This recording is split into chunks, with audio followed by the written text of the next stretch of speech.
I wanted to go through. So let me go ahead and get that pulled up. Can you all see my? Yep. Okay, Yes. great. Thank you. So my name is Patrick Campbell. I'm the executive director of the Group Against Smog and Pollution, otherwise known as GASP. We've actually benefited from a really nice relationship with Patrick Connors, your executive director, and you all, the Quaker Valley Council of Governments. And so we appreciate being able to get you all a low-cost purple air monitor. And so we wanted to follow up with just a brief presentation on what we look at GASP in terms of air quality, and how might we continue to partner with one another as we all try to make our communities healthier and safer places to live. So GASP, we focus on southwestern Pennsylvania, and so you all know here.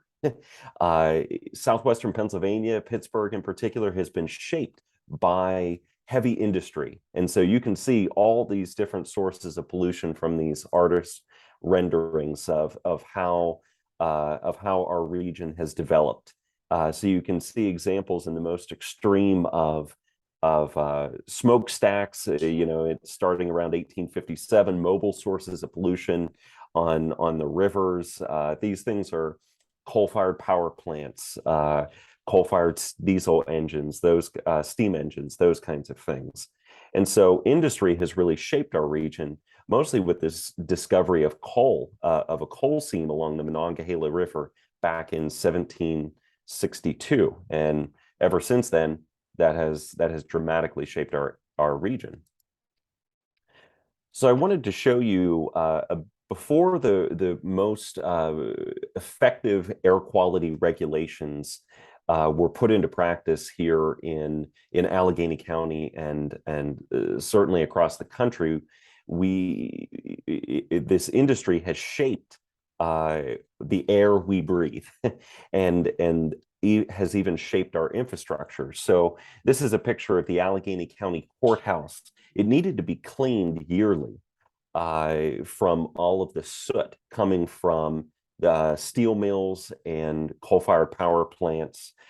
This is the most dramatic example of the lives people lived before stricter regulations were put into place. And if you notice the year on this, it's 1945. Doctors and scientists knew much longer, for a much longer period of time, how air pollution impacts our lungs and impacts our health. However, air quality regulations, environmental protection has often needed to take a back seat in the most extreme.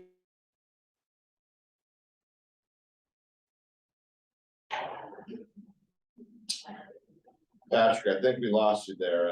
Kind of cut out right as you were talking about the health effects the doctors were aware of. Oh boy.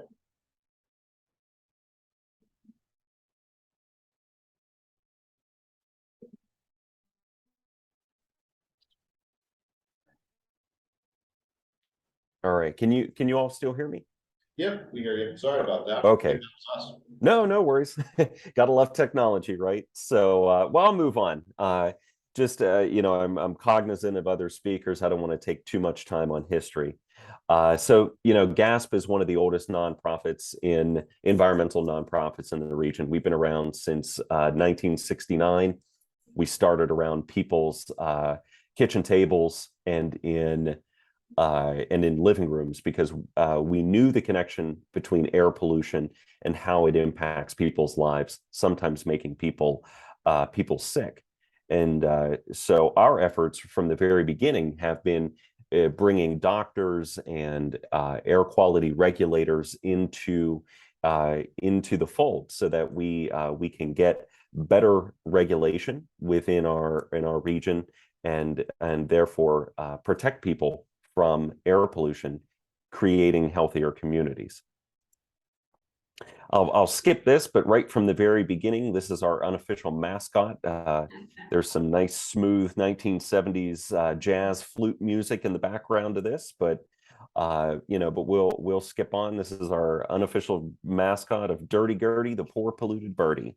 So nobody asked me to name the mascot, but anyway, a couple sources of pollution. The pollution, of course, comes from natural sources. We've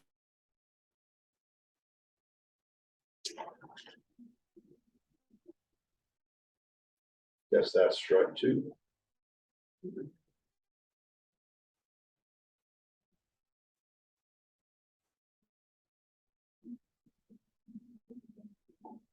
Can anybody hear us?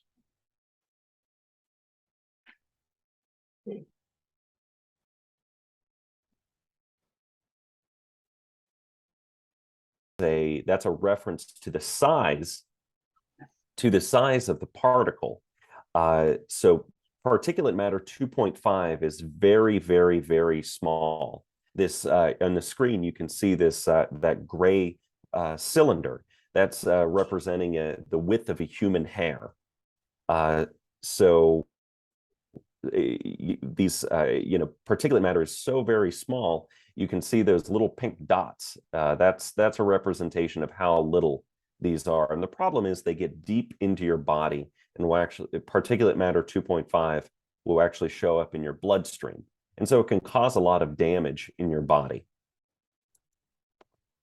Another concern is, especially this time of year, is ground level ozone. That's a mixing of nitrogen, oxides of nitrogen, volatile organic compounds. That's a class of compounds, mixes with, it's exposed to sunlight and heat, it turns into ozone. Ozone is okay up high. It's that protective layer that protects us from the sun's radiation. But down low at ground level ozone, it causes things like asthma. So when it's nice and sunny this time of year, you start seeing more and more ozone warnings. All of these criteria pollutants go into making up the air quality index. And maybe you were seeing on the news recently how you were maybe seeing these different numbers, the AQI number. So you're seeing things like 0 to 50 or 51, or if you lived out in Eastern Pennsylvania or in New Jersey, you're seeing this very unhealthy or sometimes even hazardous air levels of pollutant. And so, whenever we're in this green or moderate, we're okay. Once we get into this 100 or above, that's when you need to start doing things like limiting your time outdoors, keeping your windows closed. If you have an air purifier, run your air purifier, things like that to keep you and your family safe. So those numbers, that AQI in an official capacity through the EPA or Allegheny County Health Department or the Pennsylvania Department of Environmental Protection, those are determined through regulatory monitors. And here's an example of what that looks like. These tests can often test air for all of the criteria pollutants and particulate matter as one of those criteria pollutants. To see this piece of equipment here, those cost upwards of $90,000 for this entire package. So you can see it's really expensive. In Allegheny County, there are 6 of those monitors, and you can find that. You'll see a little later. I'll share a link with you.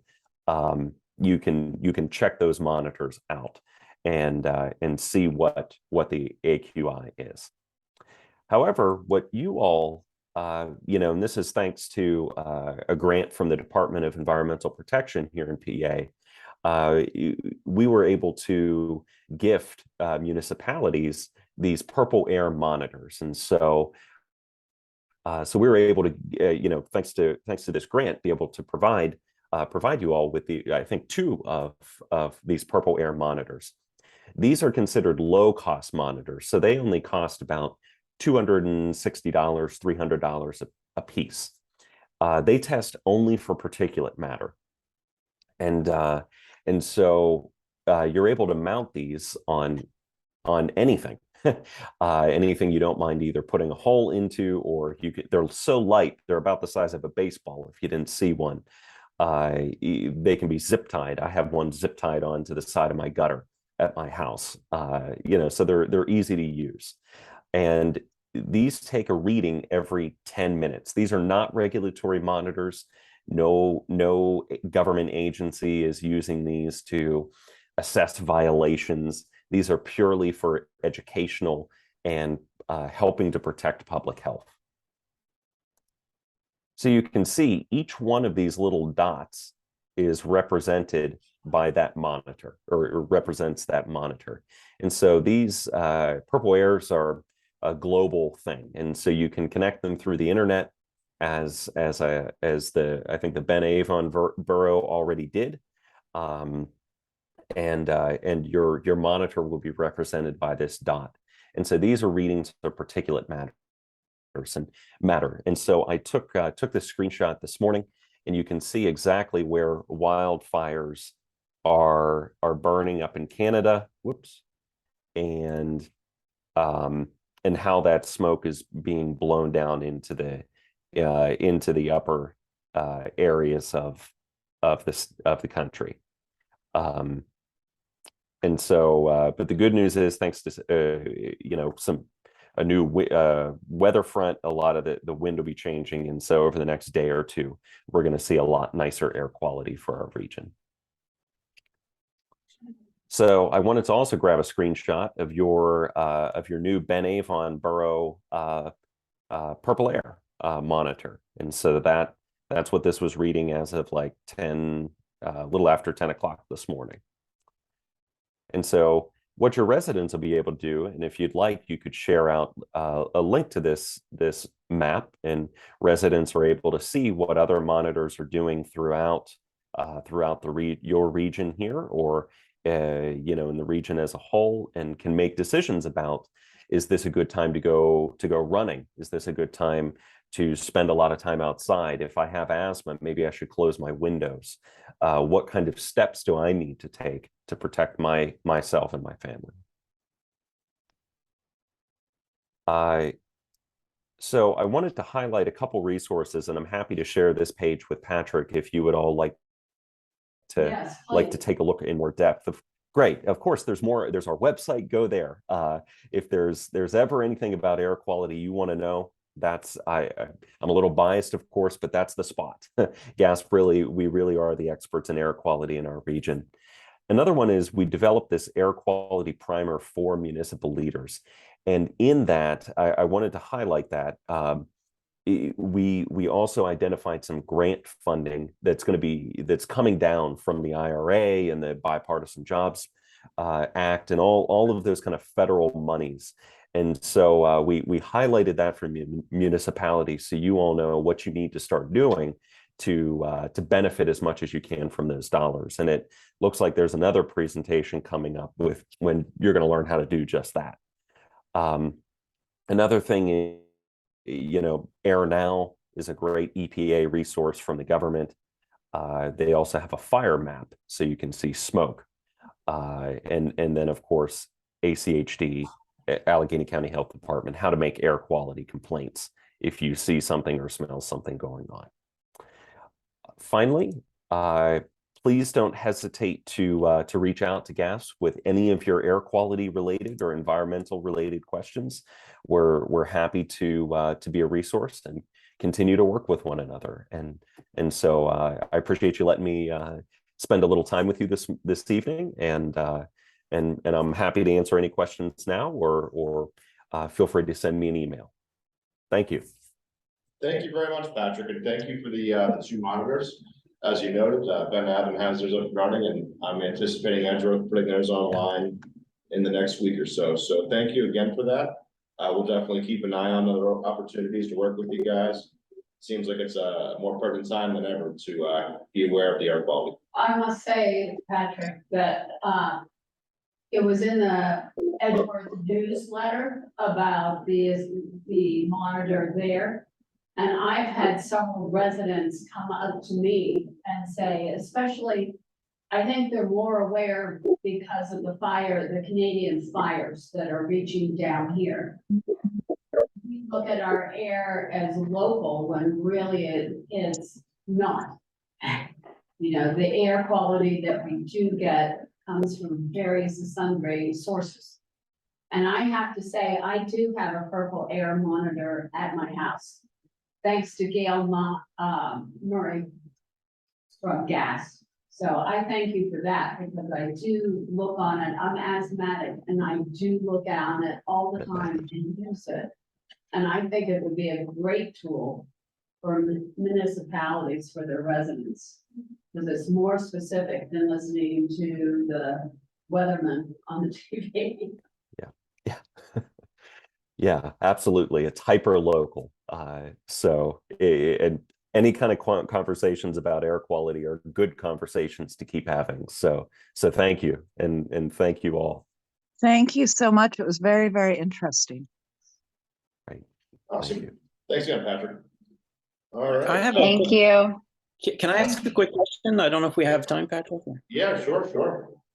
So I'm very much interested in so you're advocating for the the small devices that you place in many different locations, as opposed to just monitoring the higher quality stations. So can you comment on like the type of deviation that you would get from reading something really local compared to looking at a map of the US from from their perspective, so more broader? So how much variation can I expect from that? Yeah, that's a good question. There are two, I think, to respond, there are two kinds of variations you may want to consider. The first is with these purple air monitors, they take an air sample every 10 minutes. And so what you're seeing in that little number on a purple air map is going to be the 10-minute average of particulate matter in wherever that monitor is located, and that can be street by street, neighborhood by neighborhood. Now, regulatory monitors, things that the Allegheny County Health Department is managing, or that the EPA looks at. Those monitors are for example, all of Allegheny County, there's only 6 of them, which is actually a much more than there's none in Butler County. So those are reporting air that is, it's not going to have that same hyper local reading that a purple air monitor will have. And in terms of maybe enforcement, which is what a regulator like Allegheny County Health Department or the DEP outside of Allegheny County is going to be concerned with. They're going to be looking at exceedances and those kinds of things. A purple air monitor will give us information about what steps I need to be taking to help keep my family safe from air pollution. So if I'm seeing a really high reading on my purple air monitor, in some cases I know that okay, I maybe need to wait an hour before I go running, to see if I want to do. So the bottom line help? is you can expect a lot of variation between the regional and what the purple air would tell you directly. So that's the big reason for it. Sometimes, Okay. yeah, Right. yeah, that's right. Thank you. Mm-hmm. Any other questions for Patrick from Zoom or in person? How much do VOCs and those other non-particulate gases and pollution, how much does that contribute to the air quality index? So the air quality index is measured, is determined by any of those 6 criteria pollutants I mentioned earlier. And so some volatile organic compounds do contribute to air pollution. And so when you see that AQI index, that number, that's a reading of the highest of the criteria pollutants at a given time. And so that part does get a little complicated, but but yeah, absolutely. Volatile organic compounds. Again, that's a class of chemicals, not all, or compounds. Not all of them are as harmful as things that, that we often see in the news, or would certainly make GASP be concerned. For example, the pine trees put out a volatile organic compound. That pine smell is a volatile organic compound. But I'm not so worried about that from a pine tree. I am worried about it when it's benzene coming from the Shell, I think, cracker plant, or it's benzene coming from Clarendon Coke Works in the Mon Valley. Those that's a different kind of concern. I had a quick question about the Shell cracker plant. Has your group noticed an deterioration of air quality since the cracker plant opened? It's still a little too early to tell overall. However, well, you can already see in the news there's another group that's entering into litigation over volatile VOC exceedances because due to a flaring incident about 1 month into the cracker plant's operations, they burned through a year's worth of their permitted emissions of VOCs. And so now every single month, we're going to see another violation issued to the operator. So yes, they're absolutely impacting our air quality.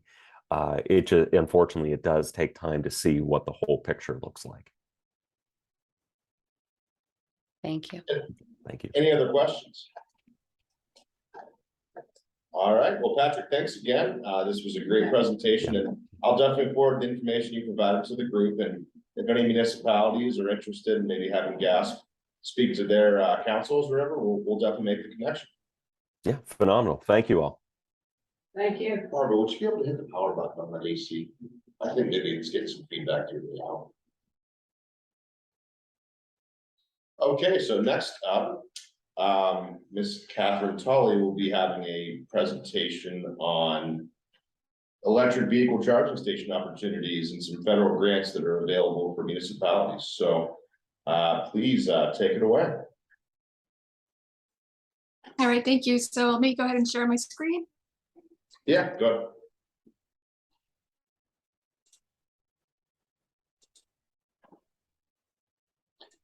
And just real quick, if the meeting cuts out on our end, it'll shift the host to somebody else. So please continue on. It'll take like 30 seconds for us to reboot if it does cut out. So no worries about waiting for us.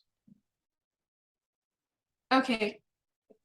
Okay, great. Well, so thanks everyone for having me this evening. My name is Catherine Tully. I'm the manager of environmental programs at the Southwestern Pennsylvania Commission, and I'm also a Bellevue resident, and I've been a member of the Tri-Boroughs Joint Planning Commission since 2014. So, I kind of feel like I'm speaking to my home crowd here. So thank you for having me. Absolutely. Okay. So I just wanted to, give kind of a really short, sweet electric vehicle roundup. I know that some of you are starting to get questions maybe from, your residents about, well, like, what can I do about EV charging in the borough? What can I do on my residence?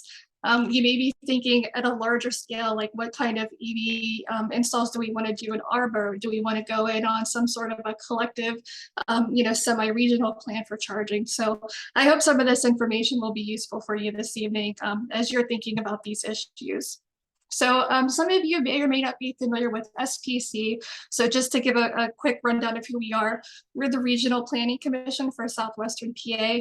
We help our member counties and municipalities to access state and federal transportation and economic development funds. And we've been having a lot of conversations with a lot of folks recently about regional EV coordination. And I will say in the western side of the state, we may be a little bit behind in terms of where we are in our EV install versus the eastern half of the state, but we're finally starting to have these conversations.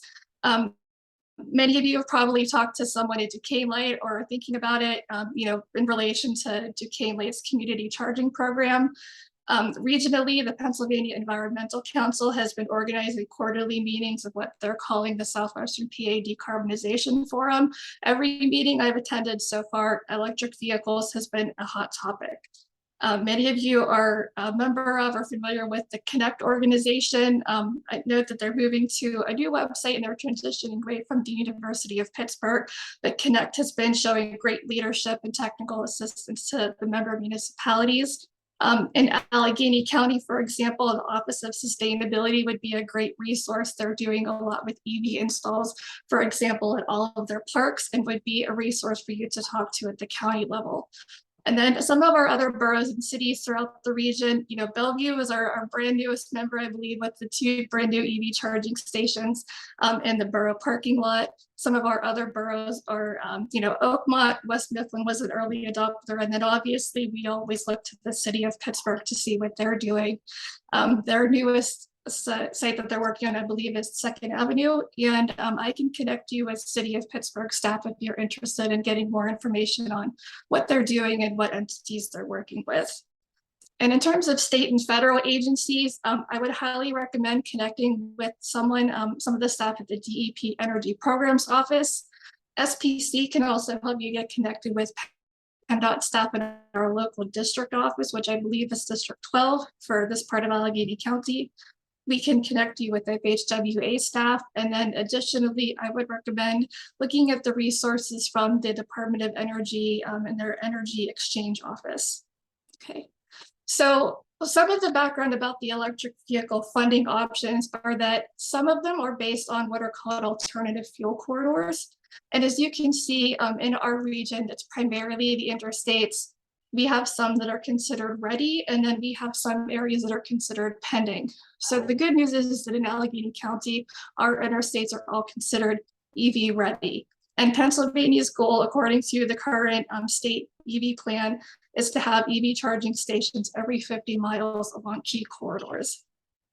Okay, and now this is some data that I pulled you know, right before Christmas. This is December 2022. But at the time when I pulled this data, we had 197 publicly accessible charging stations in the county. You know, just a smidge over 2,700 registered vehicles, or approximately 2 EVs per capita, and approximately 14 registered vehicles per available charging station. So what you can take away from just that small number is that there's going to be a lot of competition to a certain extent for the available charging stations. And I'm sure that number has only gone up since I pulled this data. Okay, so a little bit about federal and state grant options. This is just a really short and dirty resource slide, and I would encourage you to look up the names of these programs after this presentation. I'm happy to send links and more information to connect you with these, but I'm just going to go through these very briefly. So the primary main funding program right now nationwide is the National Electric Vehicle Infrastructure Grant. These funds are allocated on a statewide basis, and then the state allocates them out to counties and municipalities and so forth. So I would recommend that you look at the PennDOT website. If you just Google PA NEVI, you'll find information on the state NEVI plan. The round 1 funding, I believe, just concluded in May of 2023. So I don't know. On our end, we can't hear them. It like shifts and then we pick back up. So the charging. Okay, let me just pause for a moment. There we go. We're all caught up. We're good. Better. Okay. Okay. Yeah. So I've noticed a little bit of lag in the sound here and there. So if I need to stop again, just let me know. Okay. The next big funding program that just recently, this was introduced this year, is the Charging and Fueling Infrastructure Discretionary Grants. And there's 2 versions of this. One is if you were within a mile of an interstate exit, there is a specific program specifically for, they're basically looking at replacing gas stations in this scenario under this program. The other program is the Community Charging and Fueling Program, which is going to give you more options for, community level charging and fueling. And the key takeaway with this one, and really with all of these funding programs that I want you to think about, is that multi-municipal plans are what gets funded. So, the more of you that can partner together, the more attention you'll get for your application and the more likely you are to be funded.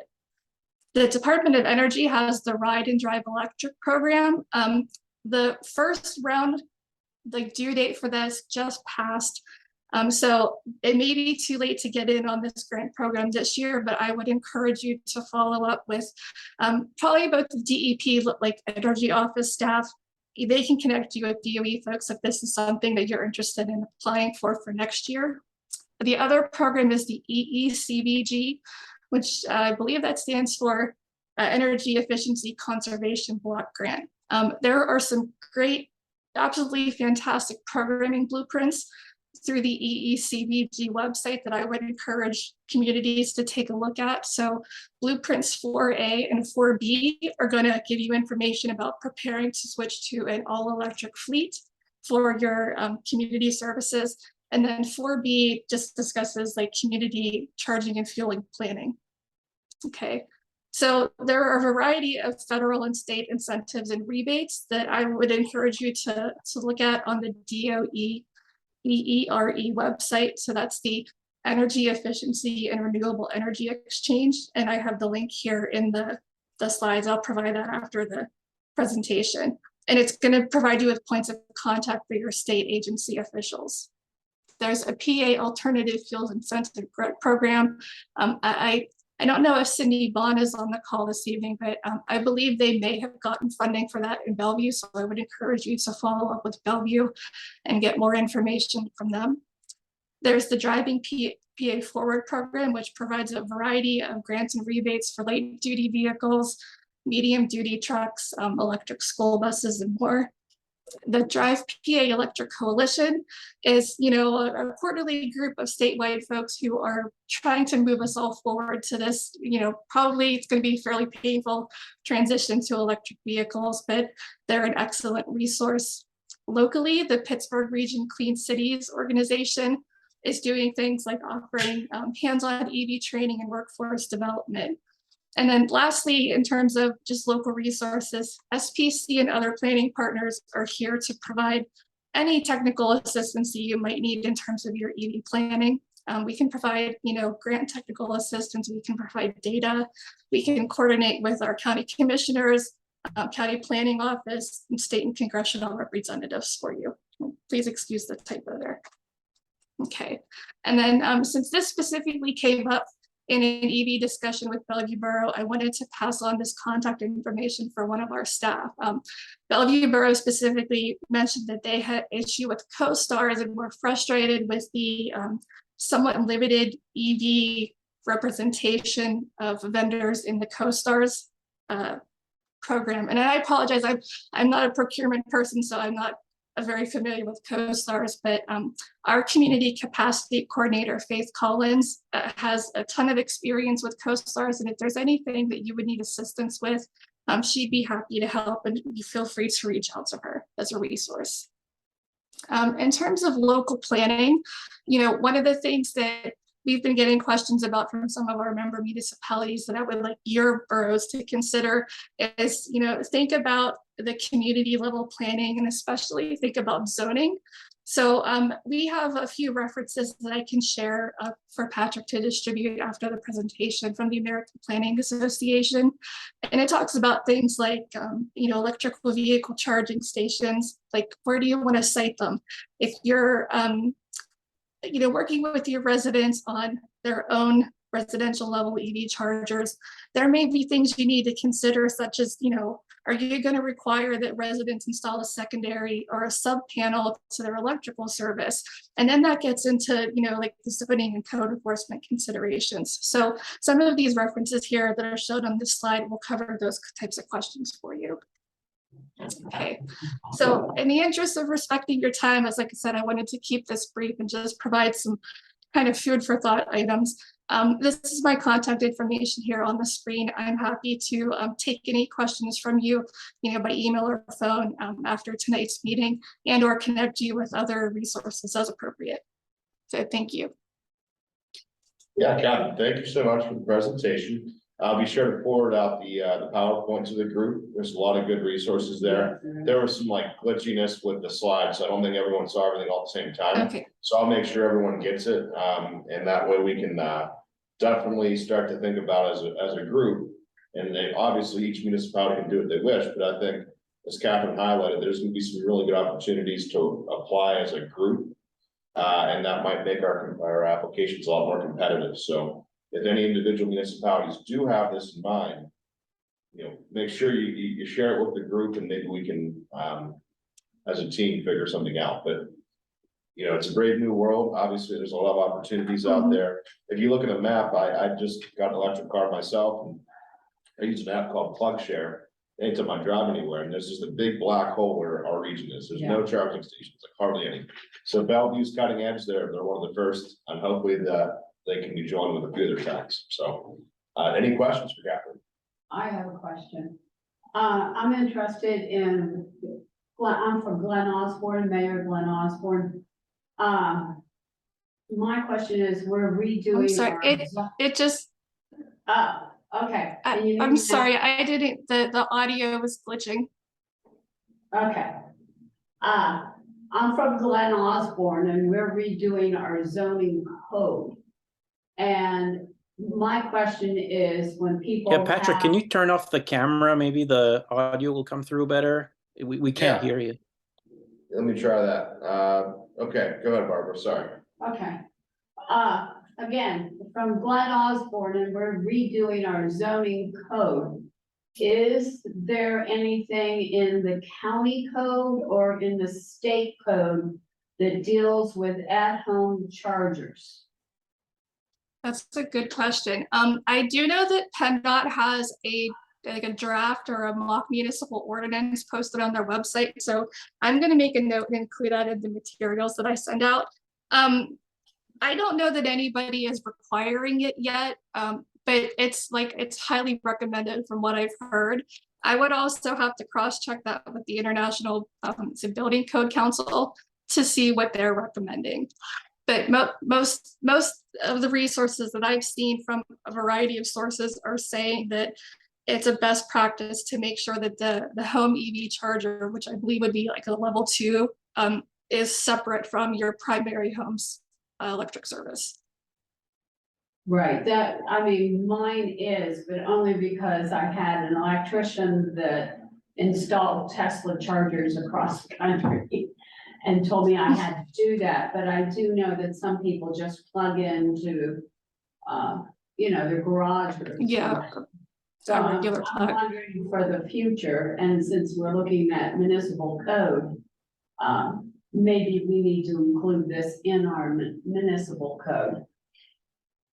How much does it? Another consideration that we had a meeting the JPC folks did with a resident from Ben Avon Borough was asking about what he was permitted to do in terms of he only had on-street parking available. So he was asking, if I want to charge my car on the street in front of my house and I have to go across the sidewalk, what happens in terms of zoning? And then he was asking questions like, can I run a conduit under the sidewalk, or can I run a gantry over the sidewalk? So all of those type of questions are again getting into what you as the borough want in terms of zoning and code enforcement. And it's just one of the many things that we're all going to have to think about. Joel, you have a question? Yeah, how much, you would probably know best, but what does that do to your electric bill? How much does it cost you to charge your vehicle? Oh my gosh, yeah, that's the one piece of information I do not have off the top of my head right now. I do have, for my vehicle, I know it costs me $3.25 a month. That's it. That's it. I don't know what kind of rate you got, about $15 to charge for me. So- But you travel more than I do, so that, So I from do know on the app, empty to full, is it $10, $20? it'll probably be Yeah. between $10 and $15 It to varies. fill it. And I now can go, 80% of my fill is 245 miles. I can go on a charge. Yeah. But if I'm going on a trip, 100, for 100%, it's about 300 miles on the charge. So when you put these chargers in, in a public space, are they pay chargers? From my understanding, in the electric vehicle world, you can go some places and they're free, and some places and they cost you, $15 for a really fast charge. Yep. So if Yeah. you're going to a park, is it a free charge or is it who's paying for the electric? So Kath might be able to help me out with this. I believe it's at the discretion. Yeah. So I Bellevue believe it would just- be at the. Sorry. Okay, go ahead, Patrick.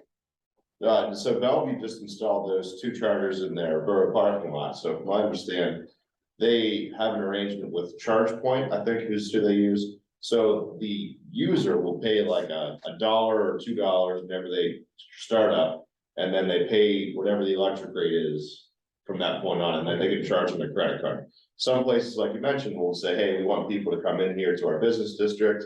The $10 of electricity will eat that and just help our businesses, it's gonna help. But each municipality, each town, each business has to make those decisions. And the infrastructure that you install gives you that ability to collect credit cards and things like that. If you have the infrastructure to collect that. Some people are like, well, the $10 we're gonna get or whatever isn't worth it. You have to be responsible for maintaining that data. So it's one of those things that each municipality really has to talk out and plan for, because it's something that you're gonna have to deal with as soon as you install. Yeah, and if you use a supercharger along the highway. Yeah. I mean, now as an EV driver, I can see who's at the Tesla superchargers, and if there's an opening in this area, I can see that. It takes me maybe 15 minutes to charge at a Tesla supercharger. And when I bought my car, I did get $1,000 free charging. But I don't know, Patrick, if that's even with the Tesla anymore. I Nope. doubt it. But I see more, going from Swiftly to East Liberty. My grandchildren count the Teslas that pass them. 2 years ago, we would see 15 Teslas pass us. Just the other day, we counted 42. Yeah. So that is just showing you how many people, and that's only one type of electric vehicle. I mean, Yeah, you're seeing Rivians around here now and all kinds of. yeah, yes, so I do think it's something that as municipalities, we have to look in the close future for this, because this is, I mean, people need it and they need the charger. And they have things, can I charge in the sidewalk? How can I charge my vehicle at home when I don't have a garage or, I park on the road?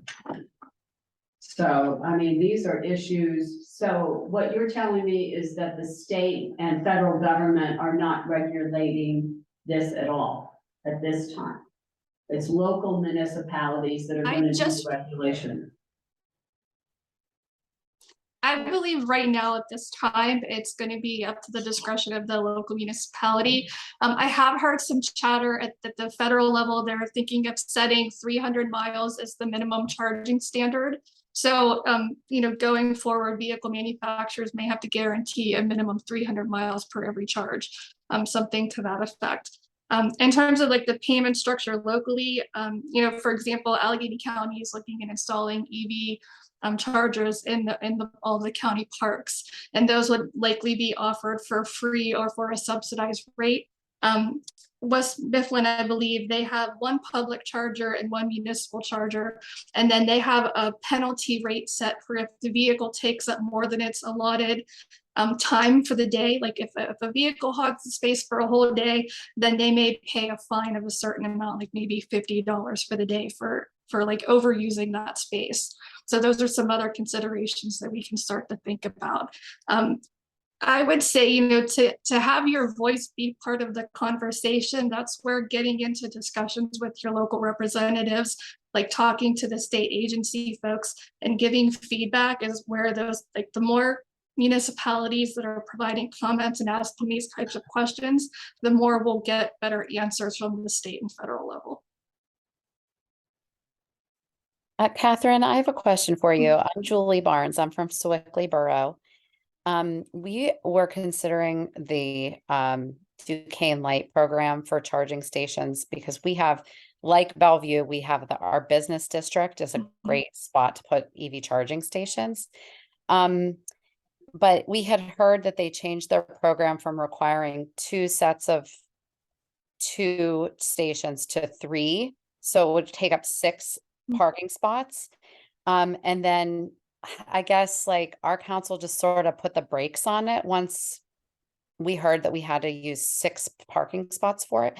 But what I'm hearing from you tonight is that there are lots of other options. Like Bellevue did only 2, you said, and there are other grant programs and other funding avenues available. We may not have to do the Duquesne Light program to still get charging stations. So would you be willing to speak with our borough manager in Sewickley to help Absolutely. her understand what the options are for our And as I understand it too, I don't want to speak for Duquesne. I don't want to put my foot in anyone's mouth or anything like that. But I think that if enough municipalities come to Duquesne Light and say, like, we want to do something in our borough, I can't imagine that they wouldn't be happy to work with you.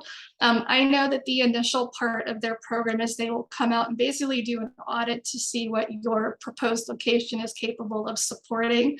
And I had been told that they would basically like design a setup that would work for you. So if that plan has changed just in the past month or so, I'm not yet, that's something I wasn't aware of, but I can look into that for you. And absolutely, like, we would be happy, myself or someone else on our staff would be happy to come out and speak with you. Okay, that would be so great. So we can really understand what all the options are, because it sounds like there are a ton more options than we realized. It's like every week I turn around and there's a new funding program coming out, and it's like to the point where it's like we even can't keep up with it. So yeah, there's a lot of money out there for EV right now, and everybody wants to get in on it. Thank you so much. Thank you. I'll get in touch with you. Okay, thank you. Perfect. Any other questions for Catherine? Alrighty, well, I will be sure to forward the presentation, and thank you again for spending your evening with us. I thought it was really informative. Oh, no problem. Hoping that a lot of connections. Thank you. Thank you. Thank you. All right, so I'm just gonna leave our camera off. It seems to be a little smoother that way. I'm sure you guys don't mind. On the Zoom end. So next up, we have motion authorizing letter of support for proposed House Bill 589. This is something that was asked from Representative Valerie Gatos. She asked us to put this in front of the board. More or less, I'll just read the summary here for you. So House Bill 589 is being co-sponsored by Representative Emily Kincaid as well as Valerie Gatos. It proposes to establish a coal and clay mine subsidence and landslide insurance assistance program. Landslides and sinkhole damages have long plagued residents of the Commonwealth with no available remedy through the private insurance market. This proposed bill seeks to correct this by establishing a program to aid individuals and local government agencies as they work to repair the damage caused by landslides and invest in prevention efforts. So in the packet, you guys will see a little pamphlet that was provided by Representative Gatos. I don't know if you can see it or not, but it's in the packet. We did type up a letter, which is also in the packet here. I don't know, the connection is a little unstable, but it's in the packet if you guys want to take a look at that. What we're looking to do is just authorize this letter, and then Barbara and I will sign it via DocuSign, and then send it to Representative Gatos' office. So at this point in time, I hope everybody has read or looked at the letter of support that's in our packet, and thank you, Patrick, for doing that. I'll take a motion to authorize sending our letter of support for House Bill 589. Is there a second? I'd like to make the motion. Okay, it's been moved and I need a second. Would you like to second it? Perfect. Second. Okay. Okay, all those in favor signify by saying aye. Aye. Aye. Aye. There it is. Yeah, that came up. Okay, so perfect. We'll get that sent out. Thank you very much. Next is, Before we leave this, Patrick, I do know that Glenn Osborne is also sending a letter of support to Valerie Gatos, and I know Aleppo is going to do the same. I don't know if other communities in the Quaker Valley COG want to send individual letters of support. So my question to you, Patrick, could we have the letter that we're sending tonight as a, Yeah, this is not good. what happened? Oh my gosh. What happened? Can you guys hear us? well, maybe not. Maybe not. Oh my Maybe gosh. not. I must have missed whatever happened. Okay, So I would assume that the more letters of support she has, the better. all right, so I guess we crashed again, so my apologies. We'll get through these last two things pretty quick. Okay. So we approved the letter, we're gonna get that example sent out to everybody that's interested in having it. Next up is the Act 152 resolution. This is something that's required. We are submitting an application on behalf of Bell Acres Borough. Before I keep talking, can everyone on Zoom hear me? Okay. Yes. Shelley said yes. So Yes. yeah, we're gonna submit an application on behalf of Bell Acres Borough. They're seeking $25,000 through the Act 152 program for the demolition of a house in their borough. One of the last steps is this approval of the resolution. So we prepared the resolution. It's in the packet. I'm not gonna share it because it'll probably crash the meeting again. So if we can get a motion to approve that. I'll entertain a motion to approve Act 152 resolution. One motion, I just need So a, moved.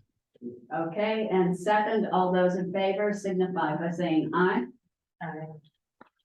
Aye. Aye. Very good.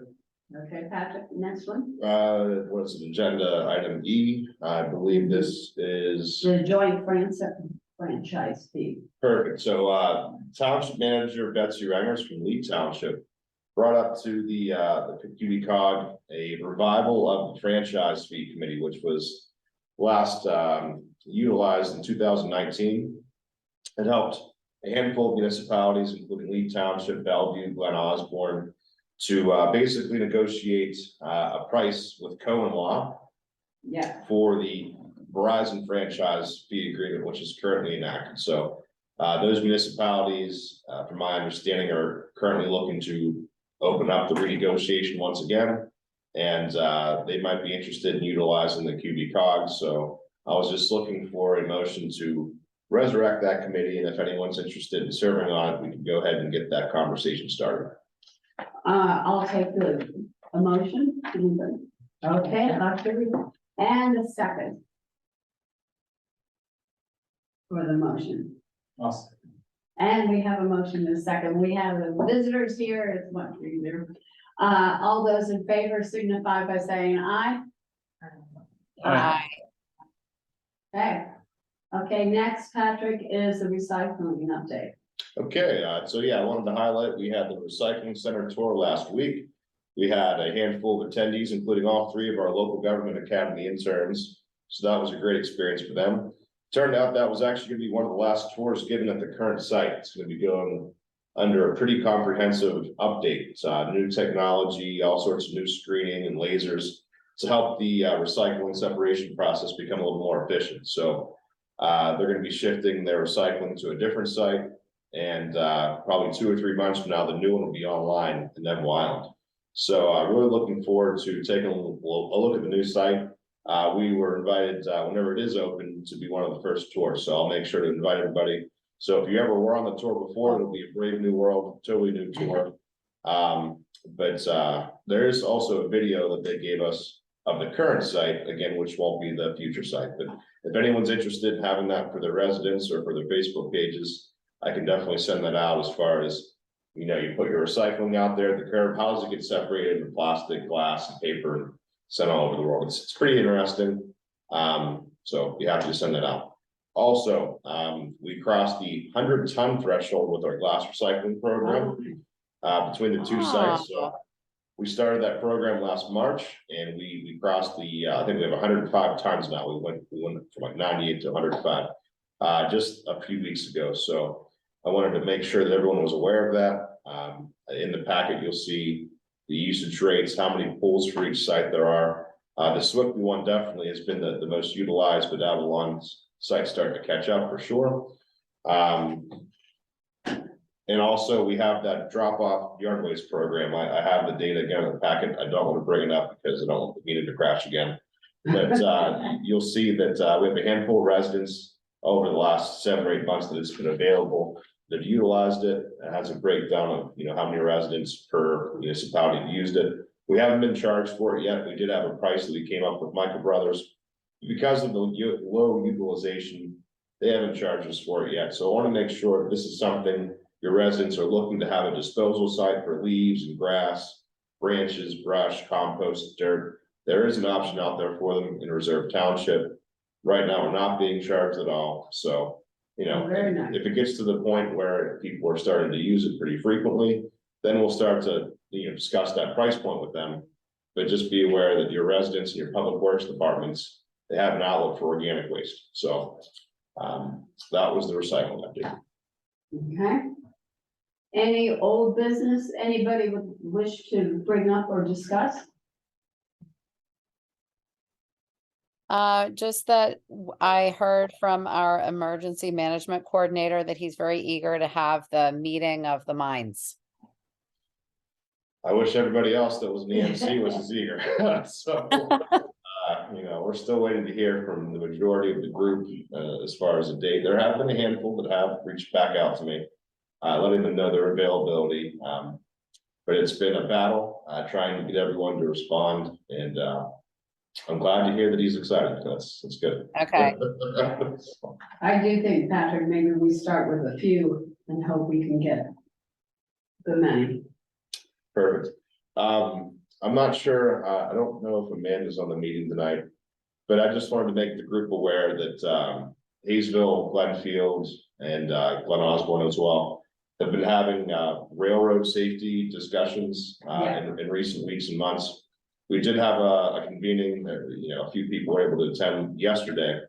A couple of the fire chiefs as well, Shane Quinn from the Cochran Hose Company and the Emsworth Borough Volunteer Fire Chief, I'm blanking on his name, but they did meet with the group as well. Talked about some evacuation route options for Hayesville and Glenfield in particular. If the railroad would ever get blocked, which has been in recent months and years, we need to have an option to get people from point A to point B safely. One of the options that was discussed by the fire chiefs was maybe looking into grant funding for an emergency boat, like a swift water rescue sort of option, that would be able to get a handful of residents that are blocked, to safety. So this is something that those two fire chiefs are going to be looking into a little deeper as far as cost, as far as maintenance costs, and if everything checks out, and if the group wants us to, the QVCOG would be working with that group to look for funds with our local representatives and with the county as well. So there really aren't great options. We're talking millions of dollars in infrastructure if they're going to be rerouting tracks or roads or bridges, or a couple $100,000 for a boat, which again isn't cheap, but if something would happen tomorrow, that would probably be the best option, not 2 or 3 years from now when tracks are rerouted or whatever the case might be. So well, as always with that discussion, it ends and begins with the railroad. Who communication is non-existent, I would say truthfully at this point in time. But I do think it is our fiduciary duty and to come up with a reasonable plan to get those people, everybody out. Especially in those communities and in my community, we have 60 people that are between the train and the river. And we've had emergencies before. And it has been, the people there have left of their own accord, and it hasn't been easy, and it has been dangerous for them. Thank heavens, nothing has happened there, but I think it's our duty as people who are municipal, electors to look to the safety of our residents, and that's primary, I think, for all communities up and down this hillside. And I'm glad, Julie, that your emergency manager is willing to meet, because this is really an important position. And I think it's important for them to get together to communicate, especially about what each municipality has. What, I know Ohio Township also has a boat, but it's not a boat that would take a lot of people at a quick time. So the more we work together on this issue, I think the more comfortable, truthfully, I will feel. But I think for our residents and for this area, where to go, make sure it's stocked. There's a lot of things that an emergency manager does, and these are like, councilmen, or commissioners, we are doing this voluntarily. This is not our primary job. So it's good, the more people, the more organized you are, when something does happen, the quicker we can all respond in a logical, safe manner. And that is actually my president's report. At the end of this meeting. Other concerns by delegates? Patrick, you want to go through the list and see if or do you think we can? Just real quick, just in the efforts of not having the meeting crash again, anyone that's interested in bringing something up in their towns, please bring it up now. That EMC meeting, was Glenfield at all there? Was Dave or Paul? Yeah, Curtis was on it yesterday. Oh, Curtis was on it? All Yeah. right, great.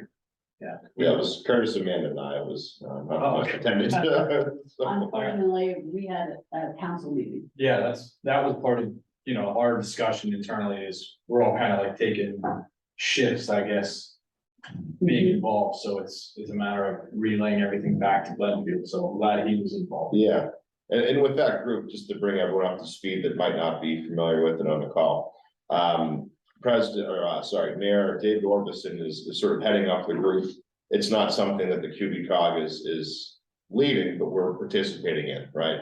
And we're available to be used or utilized however the group sees fit, but it's something separate from us, but we are connected, if that makes any sense. Okay. All right, anybody else on the call have anything to bring up? Yeah, this is John Sebastian. I just wanted to let you guys know that this is my last meeting. I sold my house in Kilbuck Township, so next week I will resign from supervisor. So it's been really fantastic. Really appreciate working with you guys. So yeah, it's sad, but it's happening. So Where are you headed? for now, the plan is to live in Vermont and my house in Vermont. So making a lot of projects. So yeah, that's the plan. Well, congratulations, really. You'll be sadly missed, but I'm excited for you. I know big things are ahead. Do you have any idea who might be stepping in as the QVCOG delegate? Will it be Andy or somebody else as a supervisor? Right. So the board will likely, at the next meeting next week, they will appoint a new supervisor. I don't know who that's going to be. There's been, discussion behind the scene to find a qualified replacement, and I think we're gonna converge to someone, and that person is likely to be appointed. Perfect. So that's all I can tell you. John Sebastian, thank you for your time, your concern, your questions, and certainly for all the time you spent with the COG and with Kilbuck Township. Thank you very much. Thank you. And again, just echoing Barbara's comments, being hired just a year or so ago, working with you and having you to lean on to sort of get me integrated into this role, I can't thank you enough. It was a pleasure. I learned a lot. And like I said, I know big things are ahead for you. So Congratulations. Thank you. So we'll see how it goes in Vermont, but my plan maybe in a year from now is to apply everything I've learned with working with you guys and Will Kilbuck in Vermont. So we'll see how it goes here. But I may be running for something. We'll see. Cool. Good luck, John Sebastian. Yeah. Thank you, Julie. Okay, at this time, if there are no other concerns, I'll take a motion probably from the group that is here to adjourn. A motion. There's been a motion, a second, and second. All those in favor signify by saying aye, and thank you all for taking Aye. time. Thank you. My apologies for the glitchiness and technical difficulties. We'll give it another crack next month. We'll see you all then. Best of Thank luck, you. John Good night. Sebastian. Thank you very much.